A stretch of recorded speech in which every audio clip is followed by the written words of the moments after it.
بہت ہی زبردست اس کے فوائد ہیں، زبردست قسم کی ایک بوٹی ہے۔ اللہ رب العزت نے اس بوٹی کے اندر بہت سارے فوائد رکھے ہیں، بہت زبردست چیز ہے انسانوں کے لیے۔ دیکھیں اس کا نام ہے جی شاہ ترہ بوٹی کہتے ہیں اس کو۔ یہ خود رو بوٹی ہوتی ہے، کہیں پہ بھی لگ جاتی ہے، اور ہمیں انسانوں کے فوائد کے لیے، فائدے کے لیے اللہ رب العزت نے اس کو بنائی ہے۔ دیکھیں اس کے اوپر یہ بہترین قسم کا ایک پھول لگا ہوا ہے، تو بہت ہی زبردست قسم کا یہ پھول ہے۔ اچھا، اس کو شاہ کہتے ہیں، طب کی زبان میں اس کو شاہ ترہ کہتے ہیں۔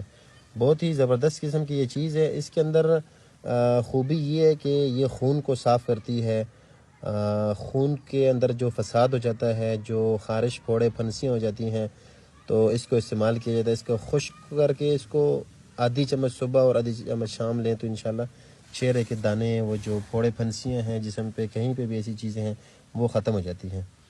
اور اس کے علاوہ میں آپ کو اس کا ایک اور بھی فائدہ بتا دیتا ہوں جو بہت زیادہ مجرب ہے، وہ ہے جی شوگر والے جن کے پاؤں میں جلن ہو جاتی ہے، ان کے تلوے جلتے ہیں، تو یہ جو بوٹی ہے یہ اس کا اگر عرق نکال کے استعمال کیا جائے تو یہ بہت ہی زبردست رزلٹ دیتی ہے۔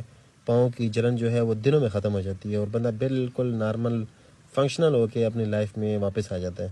تو شوگر والے اس کو استعمال کریں، بہت ہی یہ مجرب نسخہ ہے۔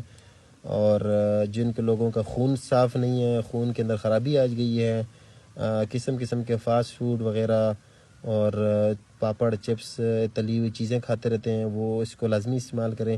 اس کی ایک معجون بھی آتی ہے عطریف الشاہ ترہ کے نام سے، وہ بھی استعمال کی جا سکتی ہے۔ بہت ہی پیارا رزلٹ ہے، بڑا فائدہ ہے اس کا، تو یہ لازمی استعمال کریں۔ ٹھیک ہے جی۔